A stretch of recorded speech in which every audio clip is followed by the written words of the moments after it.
Bonjour à toutes et à tous, je suis ravie de vous retrouver sur ma chaîne Budget Thérapie. Voici le 4e épisode qui correspond à mes priorités. Alors, ma première priorité, si je devais lui donner un nom, c'est l'indépendance financière. Alors, je vais juste faire un distinguo entre l'indépendance financière et la liberté financière parce que c'est pas vraiment la même chose. L'indépendance financière, c'est être capable d'assumer financièrement sans échanger son temps contre de l'argent. C'est créer des revenus passifs comme la rente d'un appartement. C'est aussi sortir de la spirale métro, boulot, dodo. Et au final, le concept du temps qui nous file entre les doigts.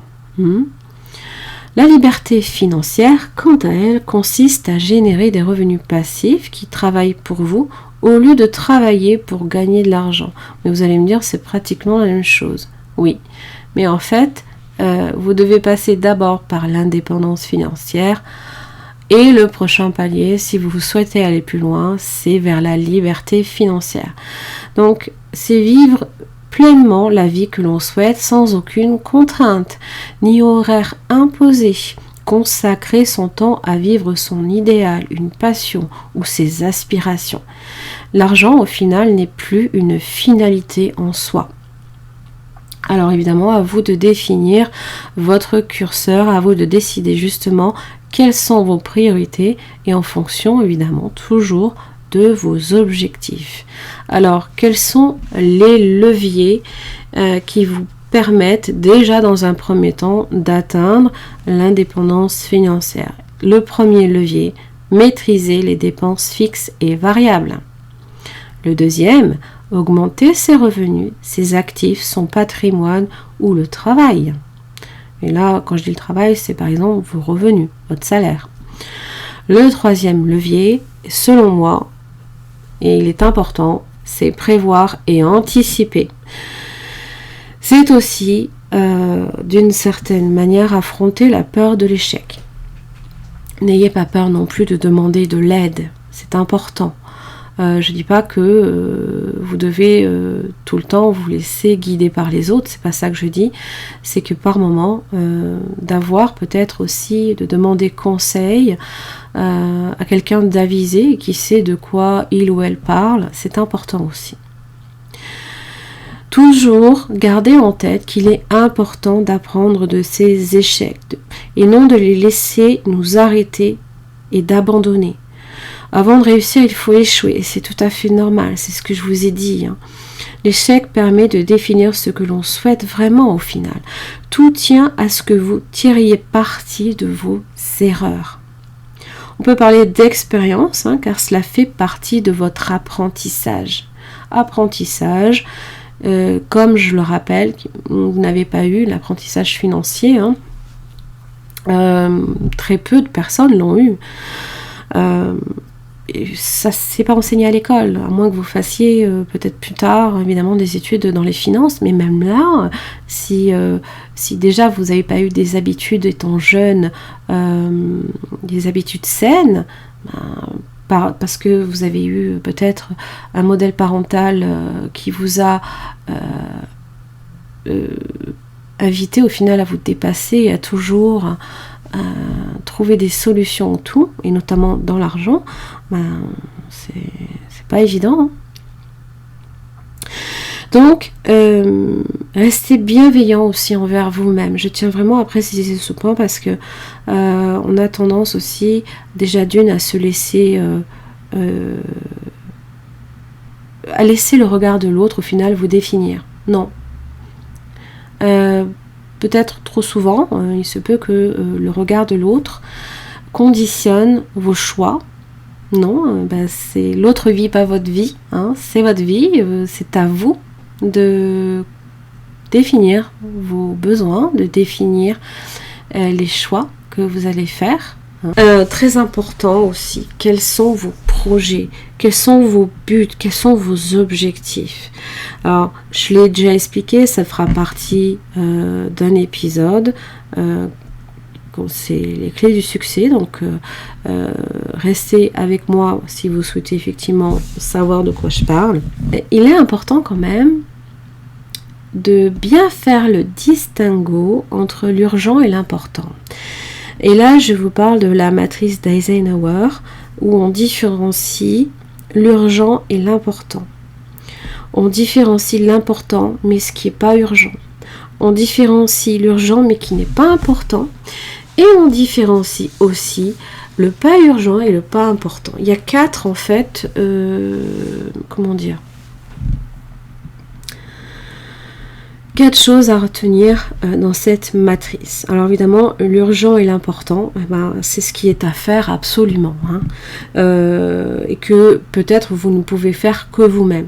Mais c'est par exemple votre voiture qui tombe en panne, ou le frigo qui tombe en panne. Bon, là c'est urgent, c'est important, parce qu'il y a quand même la nourriture. La voiture, ça me permet d'aller travailler, j'en ai absolument besoin. Voilà, c'est des exemples, mais c'est déjà bien de comprendre où on se place quand il y a quelque chose qui intervient dans votre journée. Il y a aussi l'important mais qui n'est pas urgent. Alors c'est quelque chose qui peut être fait plus tard, évidemment.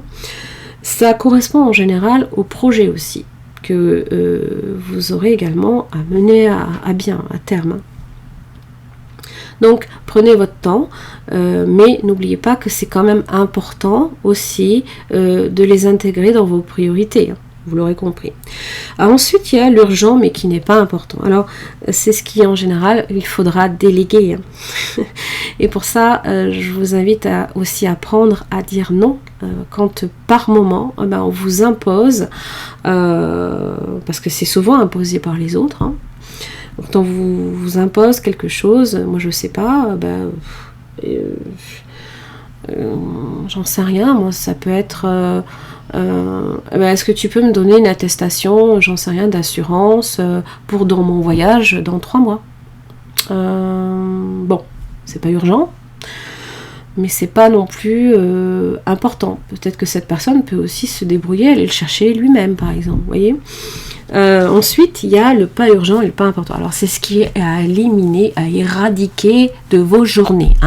Parce que ça, ça se retrouve trop souvent. C'est ce qui est sans intérêt, qui vous ralentit dans vos projets.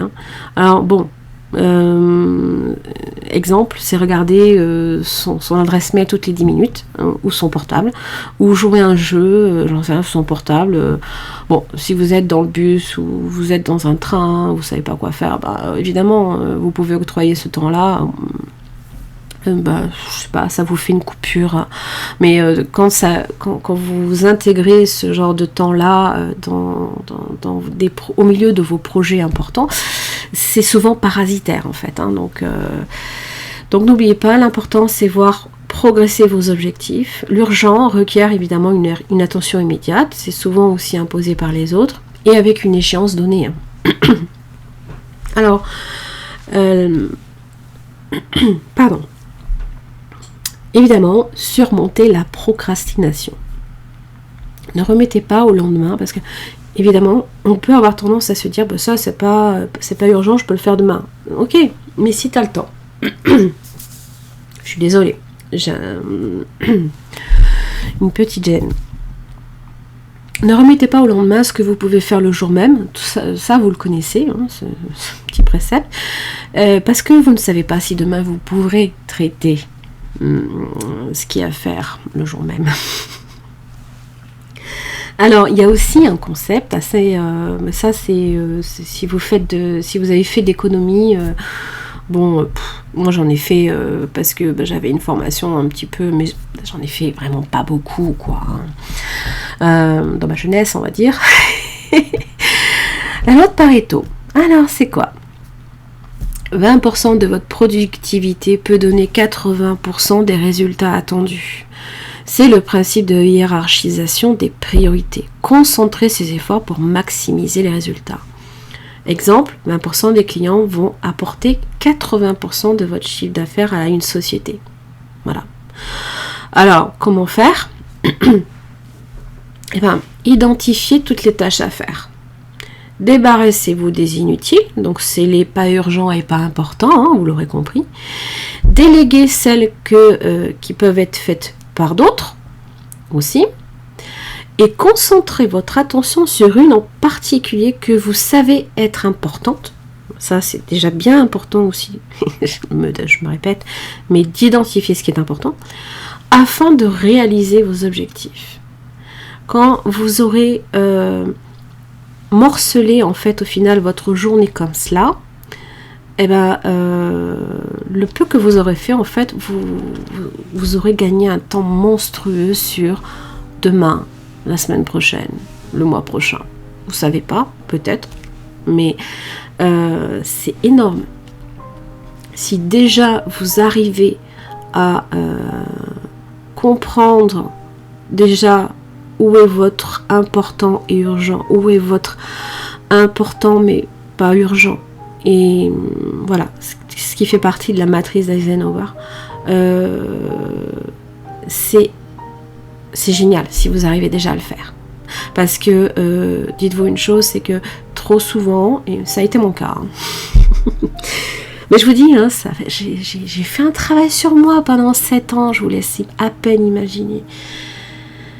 Trop souvent, je me laissais, en fait, au final, envahir par les autres. Les autres prenaient, pompaient mon énergie même, j'aime autant vous le dire. Alors que vous n'êtes pas obligé de subir ça, quoi. D'accord ? Donc, votre temps, il est précieux. C'est votre temps, c'est votre vie, mais c'est votre vie. Personne d'autre n'a le droit de vivre votre vie à votre place. Hein ?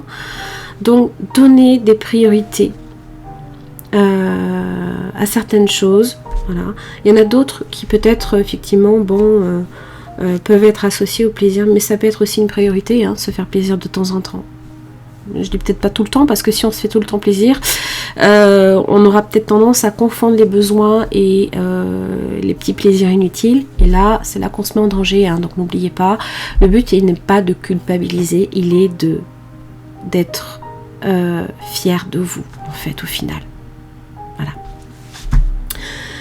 Les amis, j'en ai terminé pour cette vidéo. J'espère qu'elle vous aura apporté une vision peut-être un petit peu plus, on va dire, nette, hein, de comment il est nécessaire de donner des priorités, hein, à certaines choses dans votre vie. Je vous retrouve en attendant pour l'épisode 5, hein. Donc là, nous allons parler évidemment de mes projets. Ça va pas être une vidéo très très longue non plus, mais ça va vous permettre aussi peut-être de mieux comprendre ce que j'expliquais au niveau de mes priorités et de les appliquer sur vos projets. Voilà. Merci beaucoup et à la prochaine vidéo. Merci.